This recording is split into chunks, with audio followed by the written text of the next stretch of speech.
ഒരു റിസർച്ച് ഇൻസ്റ്റിറ്റ്യൂട്ടിൽ 3 ആസ്ട്രോഫിസിസിസ്റ്റുമാർ ചായയും കുടിച്ച് സംസാരിച്ചുകൊണ്ടിരിക്കുമ്പോൾ ആ കോൺവെർസേഷൻ അവരറിയാതെ നമ്മളൊന്ന് റെക്കോർഡ് ചെയ്തതായിട്ട് സങ്കല്പിക്കുക. അതിൽ എന്തൊക്കെ വിഷയങ്ങളായിരിക്കും സംസാരിക്കപ്പെടുന്നതെന്നാണ് നിങ്ങൾ വിചാരിക്കുന്നത്? ബ്ലാക്ക് ഹോളിൻ്റെ രഹസ്യങ്ങളാണോ? ഈ നക്ഷത്രങ്ങളൊക്കെ എങ്ങനെയാണ് ഗ്രഹങ്ങളെ ചുറ്റും പിടിച്ചു നിർത്തുന്നതെന്നാണോ? അല്ലെങ്കിൽ നക്ഷത്രങ്ങൾക്കുള്ള ഊർജ്ജത്തെക്കുറിച്ചാണോ? എന്താണ്?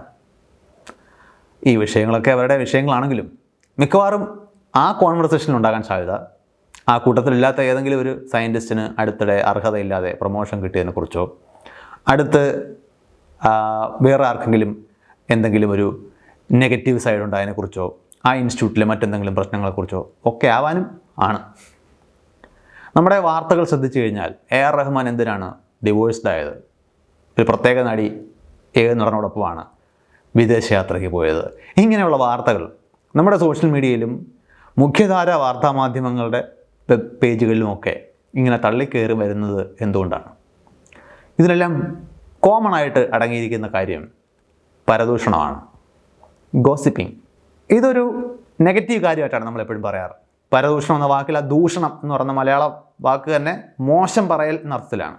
പക്ഷേ ഇംഗ്ലീഷിലെ ഗോസിപ്പിങ്ങിനകത്ത് അങ്ങനെ ഇൻബിൽറ്റായിട്ടൊരു നെഗറ്റീവ് അർത്ഥമില്ല. പക്ഷേ പൊതുവിൽ ഗോസിപ്പിംഗ് ഇങ്ങനെ ലൂസായിട്ട് ചുമ്മാ ഇരുന്ന് സംസാരിച്ചുകൊണ്ടിരിക്കുക, മറ്റുള്ളവരുടെ കുറ്റം പറയുക, ഇതിനെയാണ് നമ്മൾ ഉദ്ദേശിക്കുന്നത്.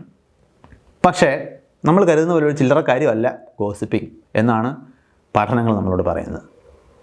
മനുഷ്യൻ്റെ പരിണാമത്തിൽ വളരെ പ്രധാനപ്പെട്ട ഒരു പങ്ക് വഹിച്ചിട്ടുള്ള ഒരു പെരുമാറ്റമാണ് ഗോസിപ്പിംഗ്. ഇത് സാമൂഹിക ജീവികളായിട്ട് ജീവിക്കുന്ന സോഷ്യൽ ലൈഫുള്ള ജീവികളിൽ, പ്രത്യേകിച്ച് പ്രൈമേറ്റുകൾ എന്ന് പറയുന്ന മനുഷ്യനുമായിട്ട് ജനിതക സാമ്യമുള്ള ചിമ്പാൻസികൾ, ഗൊറില്ലകൾ, ഇങ്ങനെയുള്ള പ്രൈമേറ്റ് ജീവിവർഗങ്ങളിൽ പ്രധാനമായിട്ടും കണ്ടുവരുന്ന സോഷ്യൽ ഗ്രൂമിംഗ് എന്ന് പറയുന്ന ഒരു പെരുമാറ്റത്തിൻ്റെ വളർച്ചയാണ് എന്നാണ് നരവംശാസ്ത്രജ്ഞർ എന്ന് പറയുന്നത്. ഈ സോഷ്യൽ ഗ്രൂമിംഗ് എന്നോട് ഉദ്ദേശിക്കുന്നത് നമ്മൾ സാധാരണഗതിയിൽ നമ്മുടെ കുരങ്ങുകൾ കാണുന്ന ഈ അങ്ങോട്ടും ഇങ്ങോട്ടും പേൻ കൊന്നു കൊടുക്കുന്ന ഒരു പരിപാടിയുണ്ടല്ലോ, അതിനാണ് നമ്മൾ പൊതുവിൽ സോഷ്യൽ ഗ്രൂമിംഗ് എന്ന് പറയുന്നത്. ഇതിന് ഈ ജീവികൾക്ക് കുറേ ബെനിഫിറ്റുകളുണ്ട്. ഒന്ന്, തീർച്ചയായിട്ടും പേൻ കൊന്നു കൊടുക്കുക എന്ന് പറയുന്നത് ഈ ഫിസിക്കൽ ക്ലീൻലിനെസ്സിൻ്റെ ഒരു ഭാഗം കൂടിയാണ്. ശരീരം ശുചിത്വം ഉണ്ടാക്കുന്നതിന് സഹായിക്കുക, അങ്ങോട്ടും ഇങ്ങോട്ടും പേൻ കൊന്നു കൊടുക്കുന്ന വഴി. പക്ഷേ അതിനേക്കാൾ പ്രധാനപ്പെട്ട ഒരു ഫംഗ്ഷൻ ഈ പ്രവർത്തിക്കുന്നുണ്ട്. അത് മറ്റൊന്നുമല്ല, ഇവർ തമ്മിലുള്ള ആ സോഷ്യൽ ബോണ്ട് ഉറപ്പിക്കുക എന്നുള്ളതാണ്. അതായത് നമ്മൾ വേറൊരാൾക്ക് ഇത് ചെയ്തു കൊടുക്കുക, വേറൊരാളുടെ ശരീരത്തിൽ നമ്മൾ ടച്ച് ചെയ്ത് വളരെ ഇൻറ്റിമേറ്റായിട്ട് ഇരിക്കുകയാണ് അവിടെ ചെയ്യുന്നത്. അത് നമുക്ക് വളരെ സ്വാതന്ത്ര്യമുള്ള ആളുകൾ മാത്രമേ അങ്ങനെ ചെയ്യുള്ളൂ. അപ്പോൾ ആ ഗ്രൂപ്പിൽ ആ ആളുകൾ തമ്മിൽ പരസ്പരം ആ സ്വാതന്ത്ര്യവും അടുപ്പവും ഉണ്ടെങ്കിൽ ആ ഗ്രൂപ്പ് കുറച്ചുകൂടി സ്ട്രോങ് ആയിരിക്കും. അങ്ങനെ സ്ട്രോങ് ആയിട്ടുള്ള ഗ്രൂപ്പുകൾ ഉണ്ടാക്കാൻ കഴിയുന്ന ജീവികൾക്കാണ് സോഷ്യൽ ലൈഫ് സാധ്യമാകുക. തീർച്ചയായിട്ടും മനുഷ്യനും സോഷ്യൽ ലൈഫുണ്ട്. അപ്പോൾ ഈ ഗ്രൂപ്പിലെ അംഗങ്ങൾ തമ്മിലൊരു കെട്ടുറപ്പുണ്ടാകേണ്ടതിൻ്റെ ആവശ്യമുണ്ട്. ഈ സോഷ്യൽ ഗ്രൂമിംഗ് മനുഷ്യനും പ്രധാനപ്പെട്ട ഒരു പ്രവൃത്തി തന്നെയായിരുന്നു ഒരു കാലത്ത്. പക്ഷേ ഈ പുരോഗതിയുടെ മുന്നോട്ട് പോക്ക്, നമ്മൾ ചെറിയ ചെറിയ ഗ്രാമങ്ങൾ ഉണ്ടാക്കുകയും ഗോത്രങ്ങൾ ഉണ്ടാക്കുകയും കൂടുതൽ അംഗസംഖ്യ ഉണ്ടാകുകയും ചെയ്തപ്പോൾ ഈ മനുഷ്യവംശത്തിനൊരു പ്രത്യേകതയുണ്ട്. മനുഷ്യന് കൂടുതൽ വലിയ അംഗസംഖ്യയുള്ള സമൂഹങ്ങളും ഗോത്രങ്ങളും ഉണ്ടായിക്കൊണ്ടുവന്നു, അല്ലെങ്കിൽ മനുഷ്യ സമൂഹങ്ങളുടെ വലിപ്പം വർദ്ധിക്കാൻ തുടങ്ങി. അങ്ങനെ വർദ്ധിക്കാൻ തുടങ്ങുമ്പോൾ വരുന്നൊരു പ്രശ്നം, ഈ സോഷ്യൽ ഗ്രൂമിംഗ് എന്ന് പറയുന്ന ഈ പരസ്പരം ടച്ച് ചെയ്തുകൊണ്ട് ഈ അടുപ്പവും സ്വാതന്ത്ര്യവും അറിയിക്കുക, ആ സ്നേഹവും ആ കരുതലുമൊക്കെ പ്രകടിപ്പിക്കുക, ഇങ്ങനെയുള്ള കാര്യങ്ങൾ ചെയ്യുന്നതിന് പരിധികളുണ്ട്. അതായത് ഒരു ചെറിയ കൂട്ടം ആൾക്കാരാണെങ്കിൽ അങ്ങോട്ടും ഇങ്ങോട്ടും ഇത് ചെയ്തു കൊടുക്കാൻ പറ്റും. പക്ഷേ വലിയ വലിയ കൂട്ടങ്ങളിലേക്ക് വളരുമ്പോൾ അത് ചെയ്യുന്നത് പ്രായോഗികമായിട്ട് അസാധ്യമായിട്ട് മാറും. മനുഷ്യൻ്റെ സമൂഹങ്ങൾ വളർന്നപ്പോൾ ഈ ഒരു പ്രശ്നം ഉണ്ടായിട്ടുണ്ട്. ഇത് മറികടക്കാൻ മനുഷ്യൻ കണ്ടെത്തിയ മാർഗം, അല്ലെങ്കിൽ ഈ സോഷ്യൽ ഗ്രൂമിങ്ങിൻ്റെ പകരക്കാരൻ എന്ന രീതിയിലോ അതിൻ്റെ എക്സ്റ്റൻഷൻ എന്ന രീതിയിലോ മനുഷ്യ സമൂഹങ്ങളിൽ ഉണ്ടായി വന്ന ഒന്നാണ് ഗോസിപ്പിംഗ്. എങ്ങനെയാണ് ഈ ഗോസിപ്പിംഗ് സോഷ്യൽ ഗ്രൂമിങ്ങിന് പകരമാവുന്നത്? ഗോസിപ്പിംഗ് എന്ന് പറയുന്നത് സത്യത്തിൽ വിവര കൈമാറ്റമാണ്. ആ വിവര കൈമാറ്റത്തിലൂടെയാണ് പലപ്പോഴും അംഗങ്ങൾ തമ്മിലുള്ള ട്രസ്റ്റ് ബിൽഡ് ചെയ്തെടുക്കുന്നത്. അതിൽ ഏറ്റവും പ്രധാനപ്പെട്ട കാര്യം, ഈ ഗോത്രങ്ങൾക്ക് ദോഷം ചെയ്യാൻ സാധ്യതയുള്ള ഈ ഗോത്ര ജീവിതത്തിൻ്റെ ഒരു പ്രത്യേകതയുണ്ട്. അവിടെ ഒരു വ്യക്തി എന്ന നിലയിൽ ജീവിക്കുമ്പോൾ ഉള്ള പല സ്വാതന്ത്ര്യങ്ങളും ഉണ്ടാവില്ല. എന്നാൽ ഒരു വ്യക്തി എന്ന നിലയിൽ ജീവിക്കുമ്പോൾ ഉണ്ടാകാവുന്ന പല അപകടങ്ങളും പല ഭീഷണികളും ഗോത്രമായിട്ട് ജീവിക്കുമ്പോൾ ഒഴിവാകുകയും ചെയ്യും. അതായത് ഗുണങ്ങളും ദോഷങ്ങളും ഉണ്ട്. എപ്പോഴും ഇത് തമ്മിലുള്ള ബാലൻസാണ് നമ്മളെ ഒരു സാമൂഹിക ജീവിയായിട്ട് നിലനിർത്തുന്നത്. വലിയ കൂട്ടങ്ങളായിരിക്കുമ്പോൾ മറ്റ് ഇരപിടിയന്മാരെ നിന്നുള്ള ഭീഷണി കുറഞ്ഞിരിക്കും. നമുക്കൊരു വയ്യായിക വന്നു കഴിഞ്ഞാലും നമുക്ക് നേരിട്ട് വേട്ടയാടാനൊന്നും പോകാൻ കഴിഞ്ഞില്ലെങ്കിൽ പോലും നമ്മുടെ ഗോത്രത്തിലെ മറ്റംഗങ്ങൾ വേട്ടയാടിക്കൊണ്ടുവരുന്ന ഭക്ഷണത്തിൻ്റെ ഒരു അംശം നമുക്ക് കിട്ടും. ഇതേ കാര്യം നമുക്ക് മറ്റൊരാൾക്ക് വേണ്ടി ചെയ്തു കൊടുക്കുന്ന വഴി പരസ്പര സഹകരണത്തിലൂടെയാണ് ഈ ഗ്രൂപ്പ് ഇങ്ങനെ നിലനിന്ന് പോകുന്നത്. സർവൈവലിന് വളരെ അത്യാവശ്യപ്പെട്ടൊരു ആവശ്യമാണ് ഈ പരസ്പര സഹകരണം എന്ന് പറയുന്നത്. പക്ഷേ നമ്മുടെ ഇന്നത്തെ കാലത്തെന്നതുപോലെ എല്ലാ കാലത്തും മനുഷ്യരിൽ ഈ അവനവൻ ചെയ്യേണ്ടത് ചെയ്യാതിരുന്നിട്ട് ലാഭം മാത്രം സ്വന്തം നിലയ്ക്ക് കൊണ്ടുവരാൻ ശ്രമിക്കുന്ന ആൾക്കാരുണ്ടാവും. അതായത് ഈ തോന്നിവാസം കാണിച്ച് സ്വന്തം കാര്യം മാത്രം നോക്കി നടക്കുന്ന ജീവികൾ. അത്തരം അംഗങ്ങളെക്കുറിച്ചിട്ടുള്ള വിവരം ഈ ഗോത്രത്തിലെ മറ്റു മനുഷ്യർ അറിഞ്ഞിരിക്കേണ്ട ഒരു ആവശ്യമുണ്ട്. കാരണം അത് ആ ഗോത്രത്തിൻ്റെ സ്ഥിരതയെ ബാധിക്കും.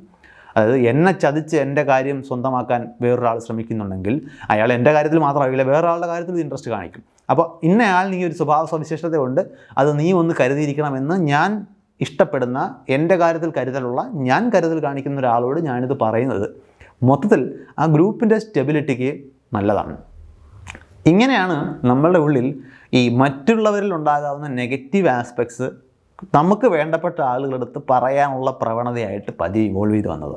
ഇതിൽ തന്നെയാണ് നമ്മൾ പരദൂഷണം എന്ന് വിളിക്കുന്നത്. പക്ഷേ ഇന്ന് അത്ര പ്രകടമല്ലെങ്കിലും പണ്ട് ഈ ഗോത്രങ്ങളായി മാത്രം സർവൈവൽ സാധ്യമായിരുന്ന മനുഷ്യരെ സംബന്ധിച്ചിടത്തോളം ഈ ഒരു വിവര കൈമാറ്റം ഒരേ സമയം ഈ ഗോത്രത്തിൻ്റെ സ്ഥിരതയ്ക്ക് വേണ്ടിയിട്ടുള്ളൊരു ക്രിട്ടിക്കൽ ഇൻഫർമേഷനായിട്ടോ ഞാൻ വേറൊരാളെക്കുറിച്ചുള്ള ഇൻഫർമേഷൻ ഒരാൾക്ക് കൈമാറുമ്പോൾ, ഞാൻ രഹസ്യമായി മനസ്സിലാക്കിയ ഒരു കാര്യം ഒരാൾ രഹസ്യമായി പറയുമ്പോൾ അത് ഞാൻ അയാളോട് കാണിക്കുന്ന ഒരു കരുതലായിട്ട്, അതൊരു കരുതൽ പ്രകടനം കൂടിയാണ്. അതായത് എനിക്ക് ഇങ്ങനൊരു അപകടം ഉണ്ടാകാൻ സാധ്യതയുണ്ട്, അല്ലെങ്കിൽ ഇങ്ങനൊരു ദോഷം ഉണ്ടാകാതിരിക്കട്ടെ എന്ന കരുതൽ പ്രകടിപ്പിക്കുന്ന പോലെ തോന്നും.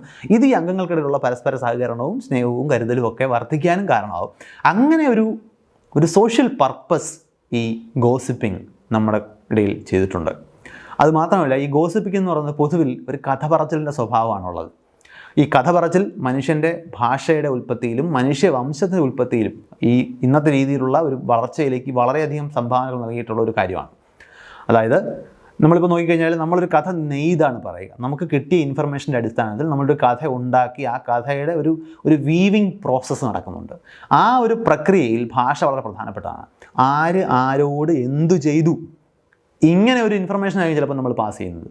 അപ്പോൾ അവിടെ ചെറിയൊരു ഡയറക്റ്റ് കമ്മ്യൂണിക്കേഷനോ ഒരു ആംഗ്യം കൊണ്ടോ പറയുന്നത് പോലെ അല്ല, വളരെ കൃത്യമായ ഗ്രാമർ ഉണ്ടെങ്കിൽ മാത്രം കൺവേ ചെയ്യാൻ കഴിയുന്ന ഒരു കോംപ്ലക്സ് ആശയമായിരിക്കും അത്.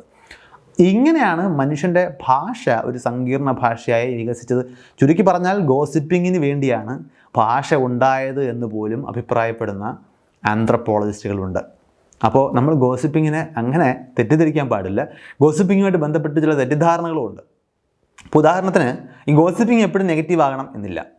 അതായത് നമ്മൾ എല്ലാവർക്കും ഒരു ഗ്രൂപ്പ് എന്ന രീതിയിൽ എല്ലാവർക്കും ഇൻട്രസ്റ്റ് ഉണ്ടാകാൻ സാധ്യതയുള്ള കാര്യങ്ങൾ പൊതുവേ സംസാരിക്കാം. നമുക്ക് എന്തെങ്കിലും ഒരു ഇൻഫർമേഷൻ, നമ്മൾ ഇപ്പോൾ വരുന്ന ദിവസം എന്തെങ്കിലും ഒരു ഓഫീസിൽ എന്തെങ്കിലും ഒരു പ്രോഗ്രാം ഉണ്ട് എന്ന കാര്യം നമ്മൾ കമ്മ്യൂണിക്കേറ്റ് ചെയ്യുമ്പോൾ സത്യത്തിൽ അതും ഒരു ഗോസിപ്പിങ്ങിൻ്റെ സ്വഭാവമാണുള്ളത്. അതൊരു ആശയവിനിമയം എന്ന രീതി നോക്കിയാൽ അയാളോട് അപ്പോൾ പറയേണ്ട ഒരു കാര്യം ആയിരിക്കില്ല ഞാൻ പറയുന്നത്. അങ്ങനെ ഒരു ആവശ്യം അവിടെ നിലനിൽക്കില്ല. പക്ഷേ അതിനൊരു ഗോസിപ്പിങ്ങിൻ്റെ സ്വഭാവമുണ്ട്. ഒരു ക്രിട്ടിക്കൽ ഇൻഫർമേഷനാണ്, അതൊരു ന്യൂട്രൽ ഇൻഫർമേഷനാണ്. അതുപോലെ തന്നെ പോസിറ്റീവായിട്ടുള്ള കാര്യങ്ങളും പറയാം. വേറൊരാൾക്ക് ഒരു നല്ല കാര്യം സംഭവിച്ചാൽ നമ്മൾ അതും ഷെയർ ചെയ്യാം. അതൊരു പോസിറ്റീവ് ഗോസിപ്പിംഗ് ആണ്. അപ്പോൾ ഗോസിപ്പിംഗ് എന്ന് പറയുന്നത് എപ്പോഴും ഒരു നെഗറ്റീവ് കാര്യം തന്നെ ആയിക്കൊള്ളണമെന്നില്ല ഇല്ല.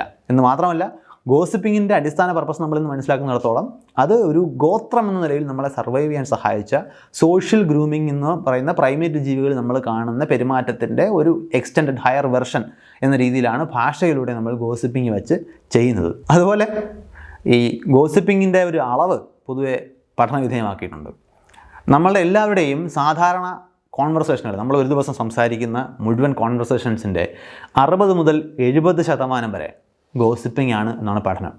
അത് നമുക്ക് കേൾക്കുമ്പോൾ ഗോസിപ്പിംഗ് വളരെ നെഗറ്റീവായിട്ടൊരു കാര്യമായിട്ട് തോന്നുമെങ്കിലും നമ്മൾ നമ്മുടെ സുഹൃത്തുക്കളോടൊപ്പം 1 മണിക്കൂർ സ്പെൻഡ് ചെയ്ത് കഴിഞ്ഞാൽ നമ്മൾ എന്തൊക്കെ കാര്യങ്ങളെക്കുറിച്ചാണ് സംസാരിക്കാൻ സാധ്യതയുള്ളതെന്ന് ആലോചിച്ച് നോക്കൂ.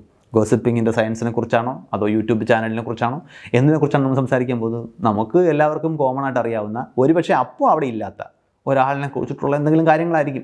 അത് ചിലപ്പോൾ കുറ്റം തന്നെ ആയിക്കൊള്ളണമെന്നില്ല. പക്ഷേ ചിലപ്പോൾ ഒരു പരിഹാസത്തിൻ്റെയോ കുറ്റപ്പെടുത്തലിൻ്റെയോ ഒക്കെ ടോണിൽ പറയുന്നതാണ് നമുക്കും കേൾക്കുന്നവർക്കും ഇഷ്ടം എന്ന് നമ്മൾ ശ്രദ്ധിച്ചാൽ മനസ്സിലാവും. നമ്മളുടെ സംഭാഷണങ്ങളിൽ നല്ലൊരു പങ്കും ഗോസിപ്പിംഗ് തന്നെയാണ് എന്ന് നമുക്ക് സമ്മതിക്കേണ്ടി വരും.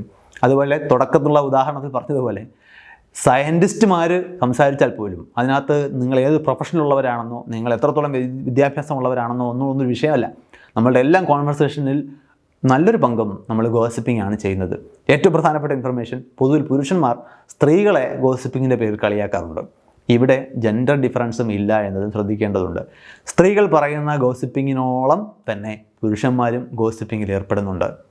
ഒരുപക്ഷെ സ്ത്രീകളുടെയും പുരുഷന്മാരുടെയും അതാത് സമൂഹങ്ങളിലെ ജീവിത ശൈലിയിലുള്ള വ്യത്യാസങ്ങൾ കൊണ്ട് അവർ സംസാരിക്കുന്ന വിഷയങ്ങളിൽ അതിനാനുപാതികമായിട്ടുള്ള വ്യത്യാസങ്ങൾ വന്നേക്കാമെങ്കിലും മൊത്തം സംഭാഷണത്തിൽ എത്രത്തോളം ഗോസിപ്പിംഗ് ഉണ്ടെന്ന് ചോദിച്ചു കഴിഞ്ഞാൽ പുരുഷന്മാരിലും സ്ത്രീകളിലും കാര്യമായ വ്യത്യാസങ്ങളൊന്നും ഇല്ല എന്നതാണ് സത്യം.